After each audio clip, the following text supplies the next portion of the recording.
尊敬的威廉·鲁托总统阁下，各位来宾、老师们、同学们，大家上午好。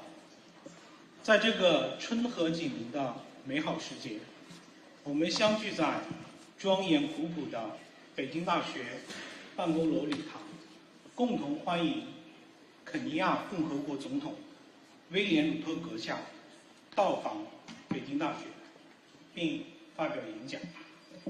下面，请允许我介绍来自肯尼亚共和国的嘉宾，他们是肯尼亚共和国总统威廉·鲁托阁下。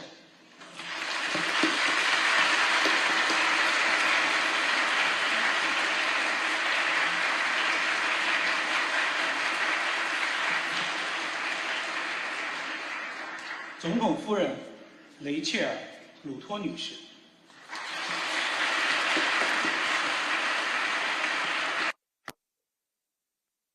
肯尼亚共和国首席内阁部长兼外长穆萨利亚·穆达瓦迪。And Minister of Foreign Affairs of the Republic of Kenya. Accompanying President Ruto are members of the Kenyan delegation visiting China. Welcome, everyone.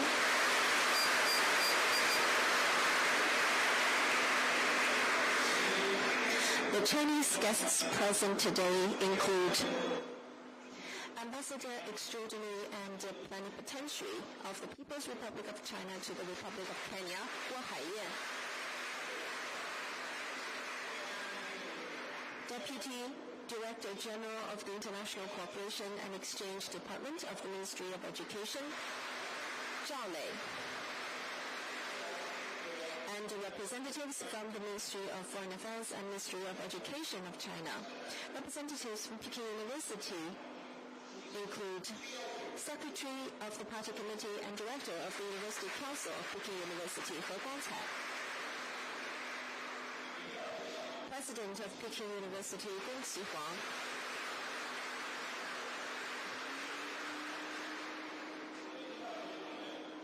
Executive Deputy Secretary of the Party Committee and Executive Deputy Director of the University Council, Chen Baojian. Deputy Secretary of the Party Committee and Deputy Director of the University Council, Wu Hao.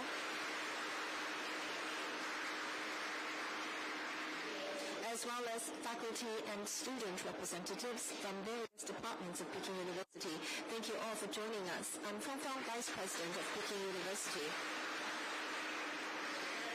First, I'd like to invite Academician Gong Xihuang, President of Peking University, to deliver a welcome address.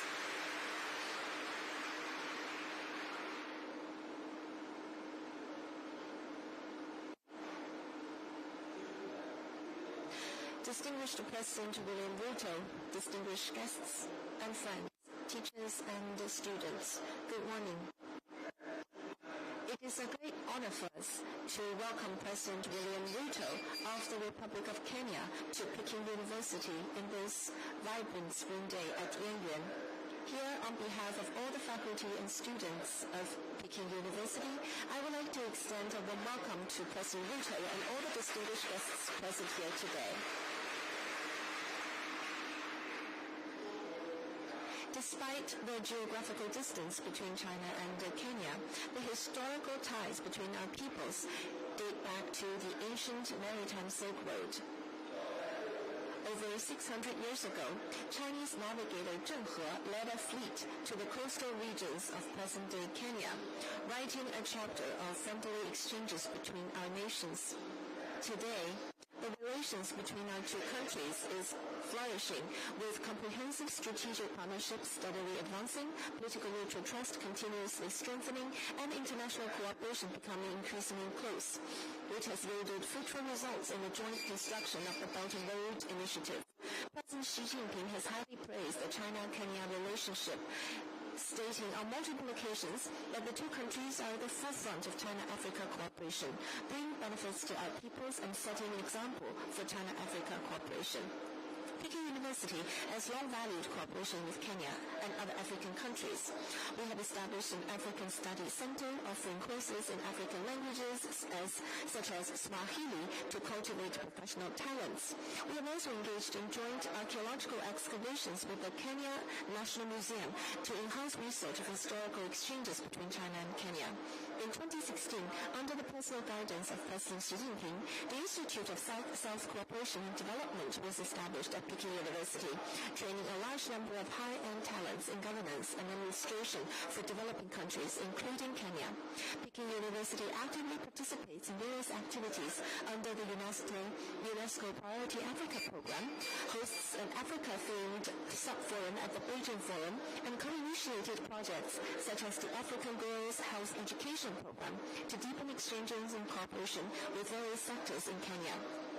President Ruto has long been a champion of the education cause, actively promoting education accessibility and fairness during his tenure as Minister of Higher Education, emphasizing international education cooperation. After assuming the presidency, he proposed the bottom-up economic transformation agenda dedicated to improving people's livelihoods and national modernization. These efforts align closely with China's development philosophy. Looking into the future, we look forward to joining hands with Kenya to deepen cooperation in education, technology, cultural exchanges, and other fields to contribute wisdom and strength to the modernization of countries in the global south. In conclusion, let us once again warmly welcome President Ruto's visit to Peking University.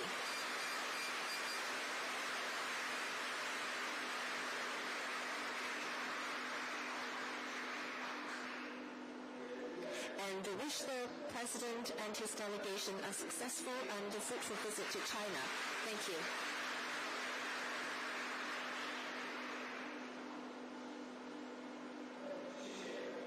Thank you, President Gong. As he just mentioned, Peking University has a long-standing friendly cooperation with the higher education sector in Kenya, and we are committed to further strengthening the friendship and comprehensive cooperation between China and Kenya. Next, please allow me to provide a brief introduction of our keynote speaker. William Ruto, the fifth president of the Republic of Kenya, has held various important positions in Kenya, including Minister of Agriculture, Minister of Higher Education, and Deputy President. President Ruto is a graduate of the University of Nairobi with a PhD in plant ecology. His governing philosophy emphasizes economic transformation, agricultural modernization, and sustainable development, with a particular emphasis on improving the living standards of the Kenyan people through a bottom-up economic model. On the international stage, President Ruto has actively promoted cooperation between Kenya and various countries around the world, particularly emphasizing the strategic comprehensive partnership between Kenya and China. Under his leadership, cooperation between China and Kenya in infrastructure construction, trade, education, and cultural exchanges has continuously deepened. Now, let's warmly welcome President William Ruto to deliver his speech.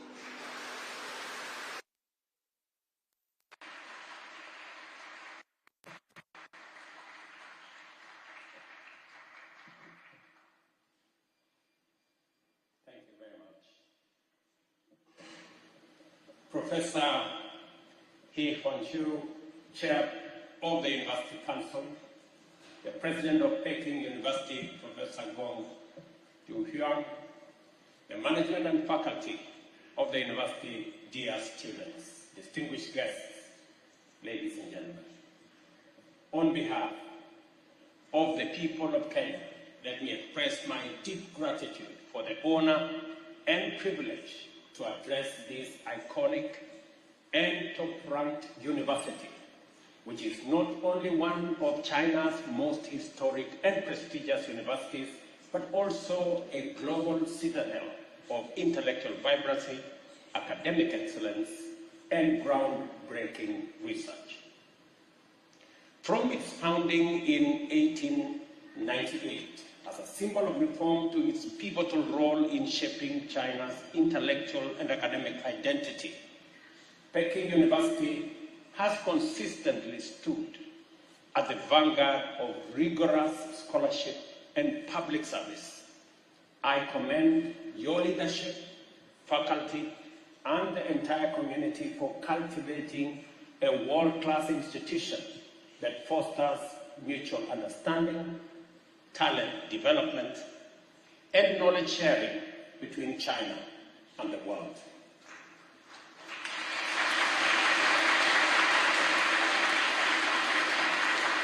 Peking University has played a pivotal role in China-Africa educational relations, having educated over 4,000 African students since 1956, including many from Kenya. We are proud of our academic collaboration, including the partnership with Kenyatta University in literature and cultural studies. These exchanges and the scholarships you provide are building lifelong people-to-people bonds and transforming lives in very tangible ways. Indeed, education is a pillar of our diplomatic partnership.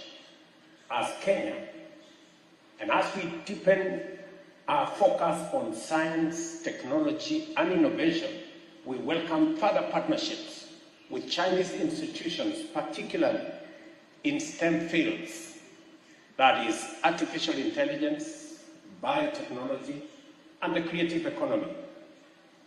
Kenya's Silicon Savannah is established at Concert Technopolis, and our upcoming National Artificial Intelligence Strategy offers a unique platform for cutting-edge collaboration between Kenya and China. Ladies and gentlemen, we gather at a time of profound and accelerated global change. From regional conflicts, economic shocks, and climate disruption, to cyber insecurity and demographic shifts, the challenges we face today are complex, interconnected, and urgent. But within these challenges are opportunities.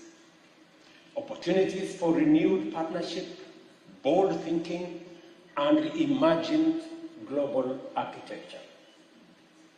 Africa and China have emerged as pivotal partners in this shifting landscape, bound by history, powered by mutual interest, and grounded in a shared future.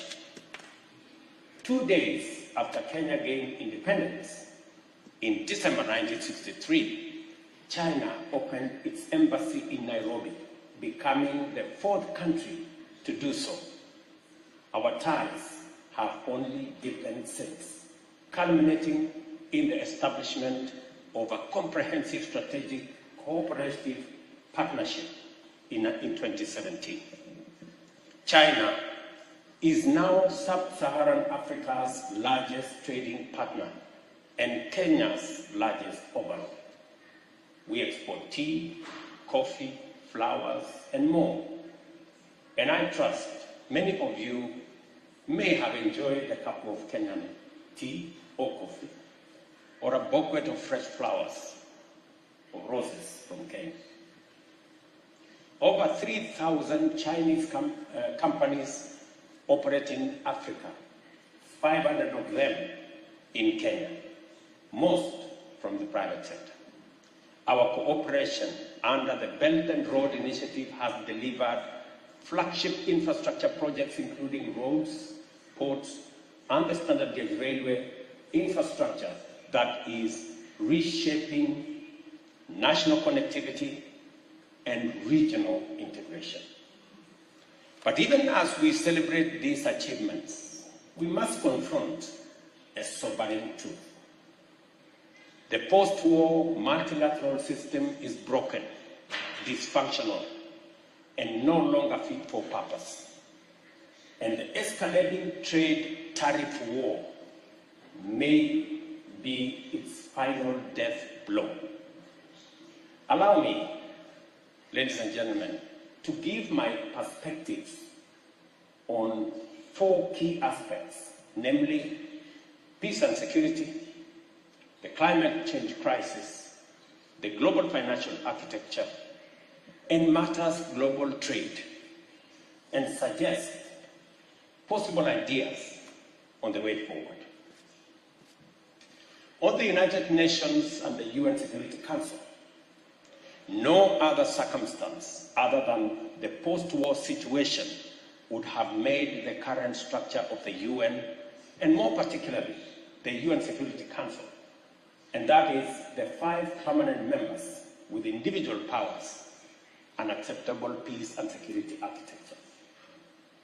The Security Council, once a beacon of peace and diplomacy, now has 1 permanent member invading one country, while another member takes sides in conflict, in direct contradiction to the Council's own resolutions.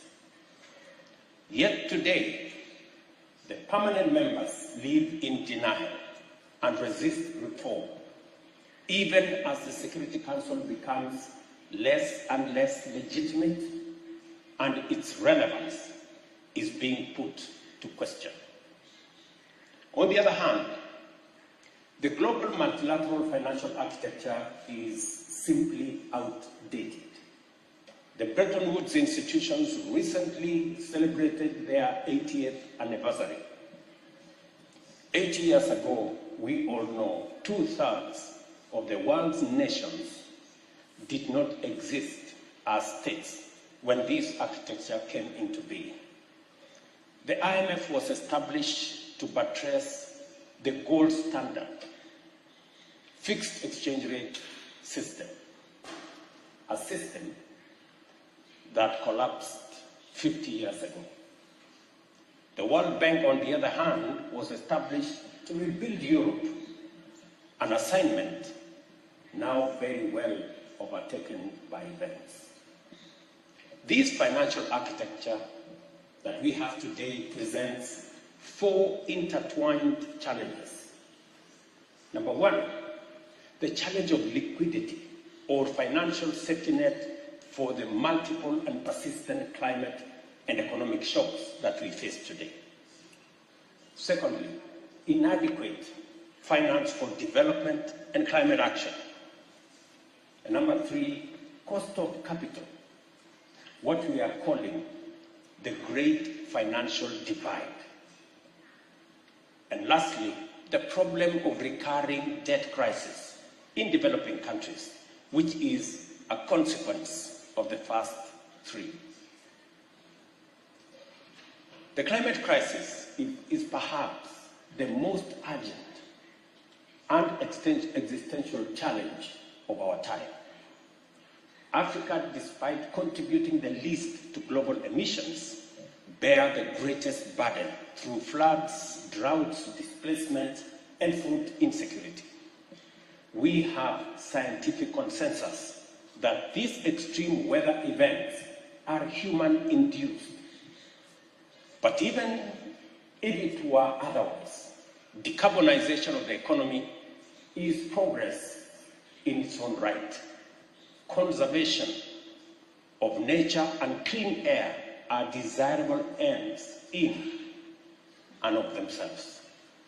But 30 COP conferences later, national interests continue to stand in the way of global collective action, notwithstanding the fact that the atmosphere has no national boundaries. We continue, in my opinion, to play dice with nature. When the World Trade Organization was mooted in 1945, world trade consisted primarily of goods. The wealthy industrial countries exported manufactured goods, while the less developed countries exported primary products and raw materials. But today, the world of trade has changed dramatically. Trade in services now accounts for a quarter of global trade and are growing 3 times faster than the merchandise trade. The business process outsourcing, BPO commonly known as, and IT-enabled services, which were inconceivable in 1945, are currently in the order of US dollars 300 billion and projected to grow at 10% annually over the next decade. Trade in services, particularly digitally enabled services, defies the traditional goods logic, as it enables professionals in developing countries to compete with their counterparts in industrialized countries with a lot of ease. But this leveling of the playing field goes beyond digital services. For example, affordable air travel enabled medical tourism to emerge as a growth industry. Ladies and gentlemen, having contextualized the situation as it is now, allow me at this point to suggest my views on where I consider the opportunities of the future to be. Let me put some context to this. For the first 45 years of its existence, the post-war multilateral system was shaped by bipolar ideological divide of the Cold War. This divide, the East-West divide, suggests that we are unable to overcome the bipolar of that era, or the bipartisanship or bipolarism of that era. Seemingly, there appears to be Cold War warriors that are unable to see a world that is not ideologically polarized and are determined to reinvent a polarized world by every means possible. In a world where globalization is no longer an option, but an existential imperative, any polarization is undesirable, unnecessary, and untenable. 2 structural forces, in my opinion, have driven globalization, namely technology and demography. They are irreversible. Until very recently, perhaps no more than a decade ago, it was taken for granted that the industrialized West would maintain a competitive advantage in high technology industries, while the global South would remain in low-tech, labor-intensive, and primary goods industries. Today, disruptive, cutting-edge innovation can pop up anywhere in the world. The DeepSeek AI disruption and Kenya's revolutionary mobile money transfer technology are glaring signs of our times.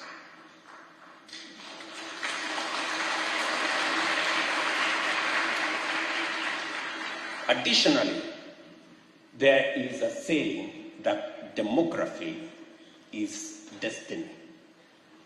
Economic development cannot be divorced from demographics. It is people who produce, and it is people who consume or provide a market. At the dawn of African independence in 1960, the combined population of the US and the European Union at 520 million was double that of Africa at 260 million. 6 decades on, it is the opposite or the reverse. Africa's population of 1.5 billion is now double the combined US-EU population of 800 million. The demographic dynamic has an inevitability about it. Aging societies would want to reverse the trend, but there is very little they can do about it. So, inevitably, capital will have to flow to where the workforce is. At 19, Africa's median age is less than half of Europe and comparable to China's median age in the mid-70s. By 2050, Africa will account for a quarter of the world's workforce, the same proportion for China today. Let me tell you this. If the first half of this century belongs to China, the second half of this century belongs to Africa.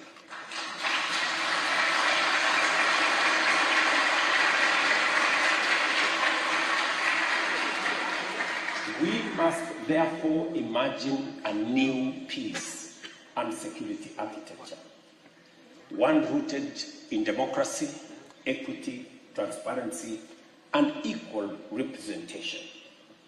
It is my view that the security architecture of the world should be representative of the 5 continental blocks. That is the Americas, Europe, Asia Pacific, and Africa and Middle East, with equal representation for each of the regions.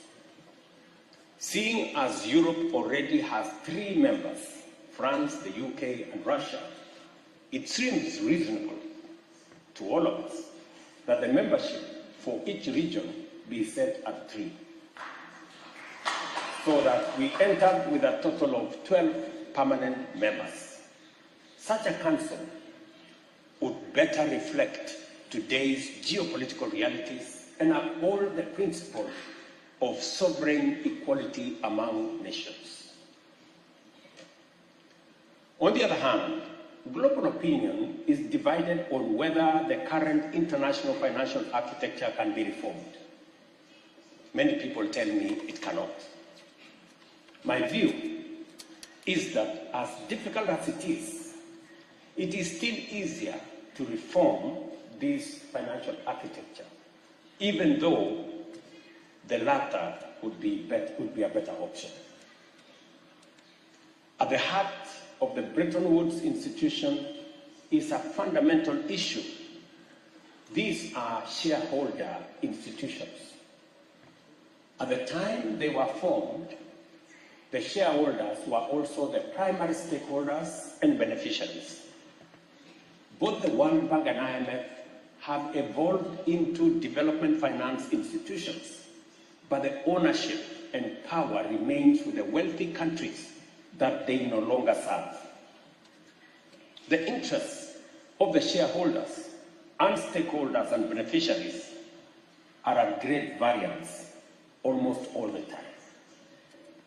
This anomaly became apparently glaring during the IMF SDR issuance, where 64% of allocations ended up in wealthy countries that did not need liquidity support. The poorest countries, which needed it most, received only 2.4%.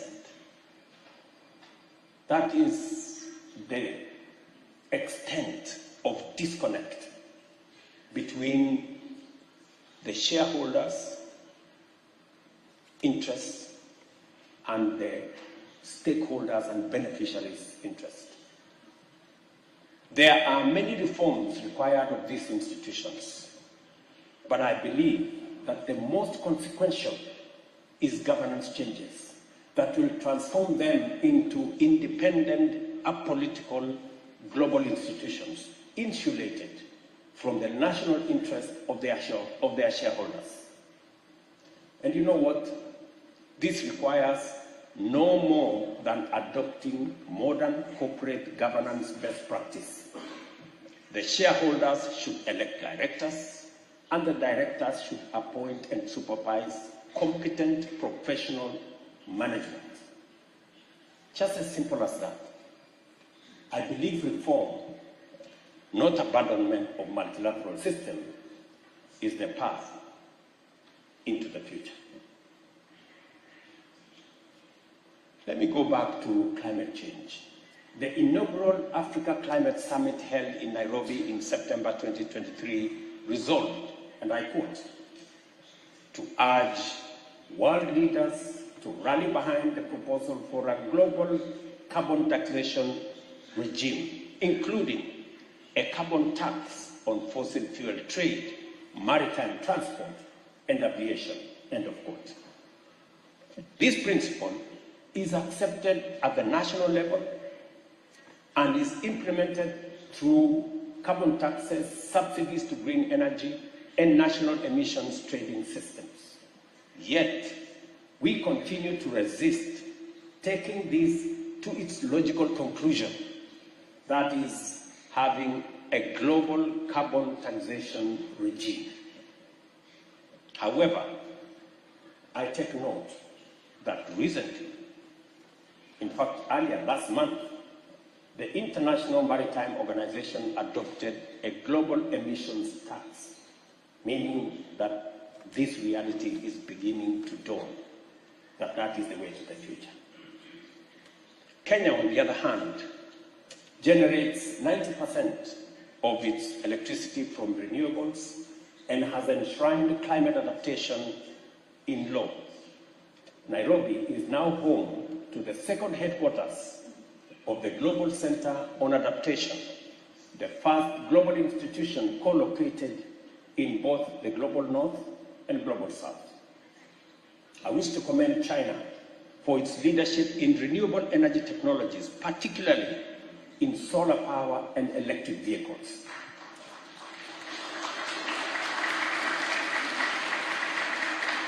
Without China, many of these technologies would remain unaffordable for much of the developing world. Today, solar panels, e-bikes, and electric buses are commonplace in African towns. This is what meaningful South-to-South cooperation should look like. Ladies and gentlemen, as the world's trade system evolves, we must update our assumptions. While the language of international trade is framed on issues of trade between countries, much of trade now occurs within international supply chains of global cooperations. Actual trade flows are captured in export and import data, provide a very limited, maybe even distorted view of international trade. Let me share one perspective. Apple Corporation reported US dollars 391 billion sales in 2024, of which America's contribution of US dollars 167 billion, while the rest of the world contributed 224 billion of that 391 billion. In effect, more than 2/3 of its market is outside the United States. Nike, another example, reported sales of 49 billion US dollars, 21 billion in North America, and 28 billion from the rest of the world. By and large, America's global corporations generate between half and 2/3 of their business abroad. The question we have to ask is, how is this value distributed? When Levi's or Calvin Klein jeans are stitched in Kenya or Cambodia, then sold in China or India, with the profits accruing to the Global North Corporation, which share of the value is global trade and which is not? It's a question I hope some of the students in this university will explore. It stands to reason that when the entire value chain is factored into the trade equation, North America enjoys an even more significant commercial surplus from the global trade than is reflected in the trade figures we are currently working with.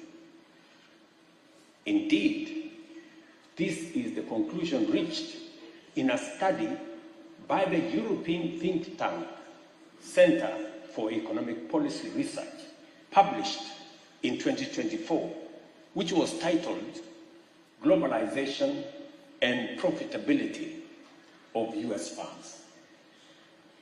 Let me quote them. And I quote, "Lower trade barriers allowed North American firms to enter new markets and utilize their intangible assets to boost profitability. Foreign profitability of US firms increased by much more than domestic profitability." End of quote. It is an assignment to all of us as we discuss matters trade to know that the statistics that are available do not give a full picture of what values and what trade we are working with. There is a big difference between numbers of trading goods that is not complemented with numbers trade in services and other intangibles. Kenya's response to these realities is rooted in economic diversification and regional integration. Through the Africa Continental Free Trade Area, we aim to unlock value chains and markets across our 1.4 billion strong continent.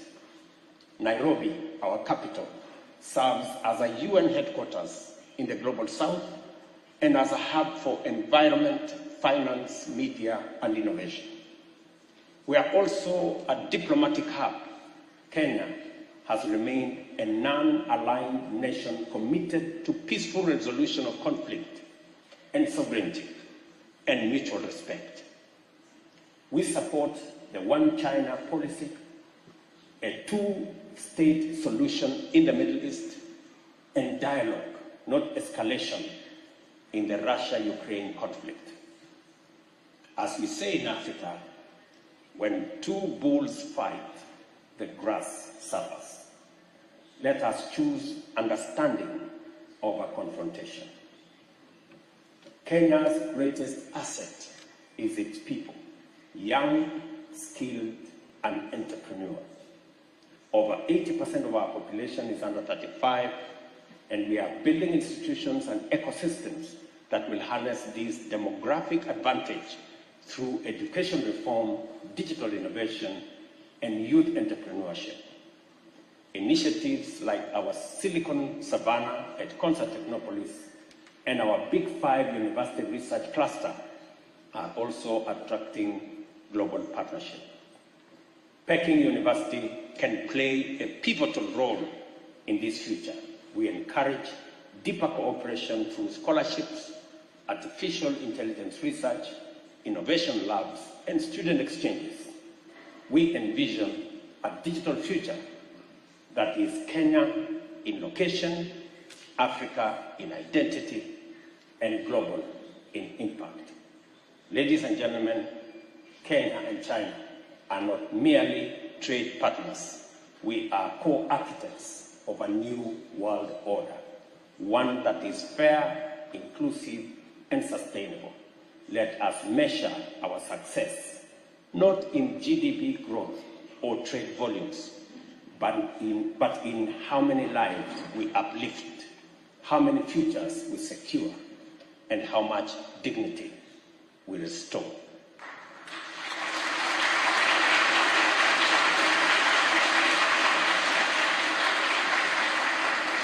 This visit, as the first African state visit to China this year, mirrors my 2024 visit to the United States, the first African state visit there in 15 years.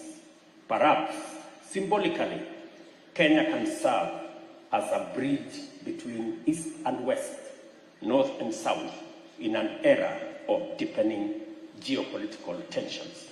Let this be our shared legacy that China and Africa, through trust, vision, and partnership, helped build the foundation for a 21st century multilateralism that serves all humanity.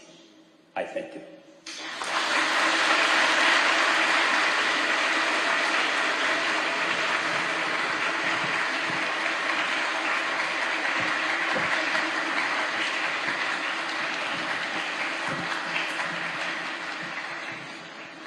感谢总统阁下的精彩演讲，您的远见卓识给我们留下了深刻的印象。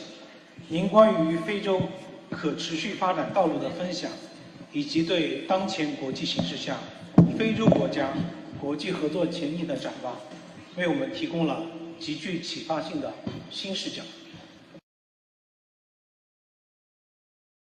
和总统阁下进行互动交流，请同学们举手提问。在提问前，先做一下自我介绍。好，我们先请右边中间的这位同学。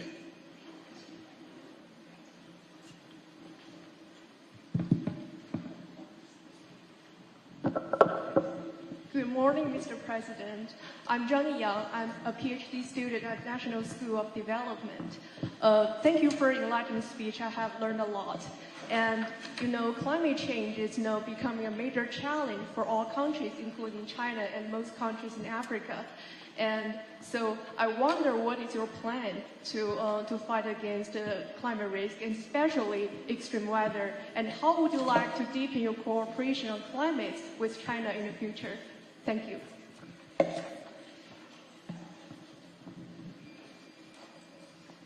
Thank you very much. As you say correctly, climate change has no boundaries. The effects of climate change affect all countries, maybe not in the same way, not as the bigger burden is shared by countries in the global south, maybe to a great extent in Africa, and we should step up what I said in my statement.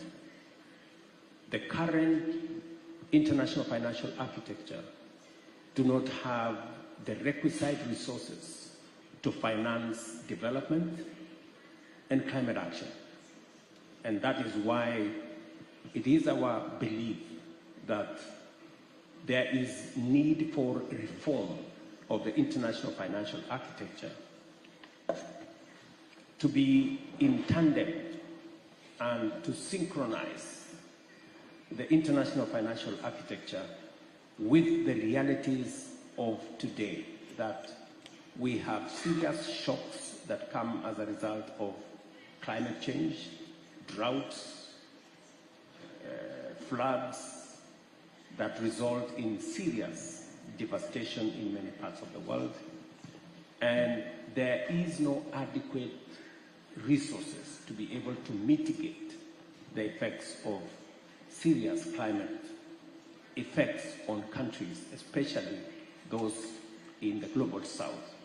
And therefore, it is our push, and we're very happy that we are making progress to the realization that there is need to have a financial architecture that is sensitive and responsive to the realities of the moment.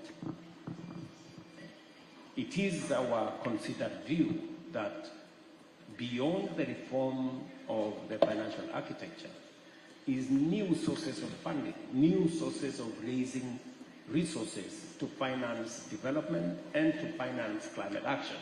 And that is why we're saying there is need for us to look at carbon taxation. And finally, is to engage in adaptation, making sure that we mitigate the effects of climate change. It is the reason why we're working with China and other partners in climate action, and the contribution of China in the fields that I have said, in generation that is generation of energy, that is clean energy using solar panels, the reduction of use of carbon footprint using e-vehicles is a significant contribution towards managing the effects of climate change, and therefore the partnership between Africa and Kenya, for that matter, and China is significant in both mitigating the effects of climate change, raising the necessary resources, and making sure that we engage in adaptation all the way to managing the environment. Thank you very much. 谢谢总统阁下。由于时间关系呢，我们提最后一个问题，我们把这个机会留给我们的留学生代表，请中间靠左的那位同学。Thank you. I'm Lichuma Clinton from Kenya. I'm a beneficiary of China-Kenya bilateral ties. I have a scholarship through the UDA party and the CPP party. I got a scholarship from MOFCOM, and I'm doing masters in public policy ending in July. My question is, what are African leaders doing in terms of reverting, because we are more dependent on resource-dependent economies rather than knowledge-based economies? And how are African leaders going to negotiate with international partners for better, equitable, and mutual benefits for both parties? Thank you. Thank you very much.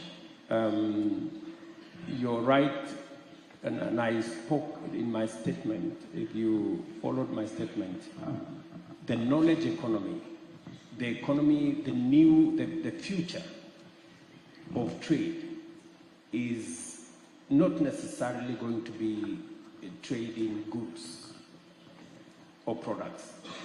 The future is going to be trade in services. That is where growth is significant.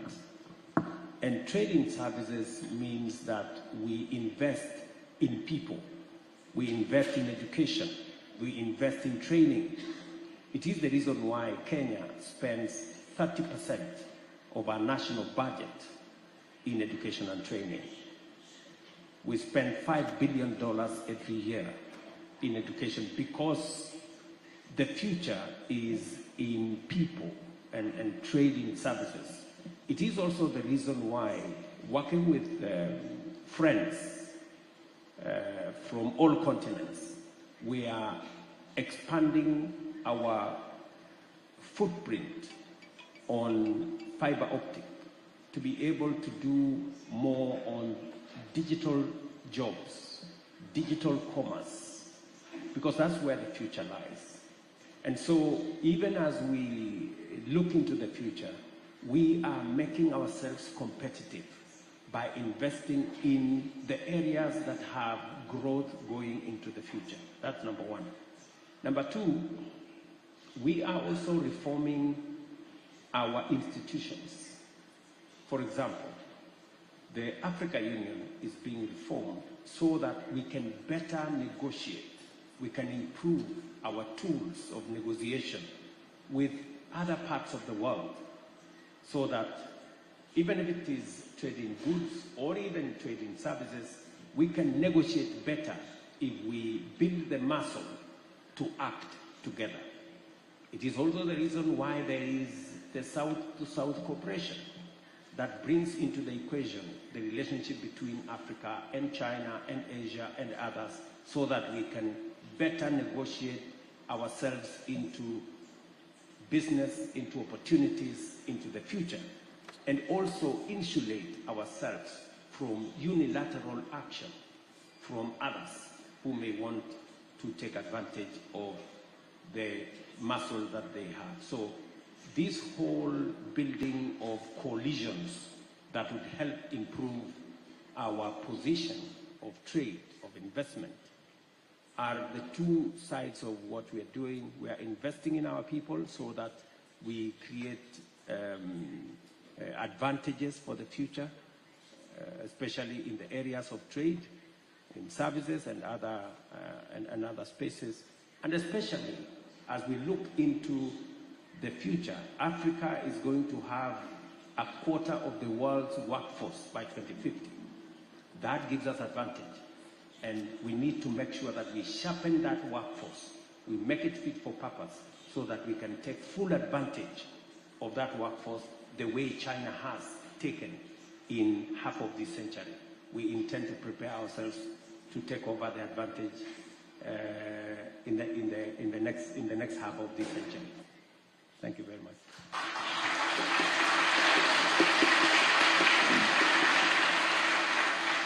再次感谢总统阁下对同学们提出问题所做出的富有洞见的解答。您的分享不仅拓宽了我们的国际视野，而且加深了我们对肯尼亚发展现状和前景的理解。我们相信今天的交流将成为北京大学与肯尼亚进一步深化合作的重要契机。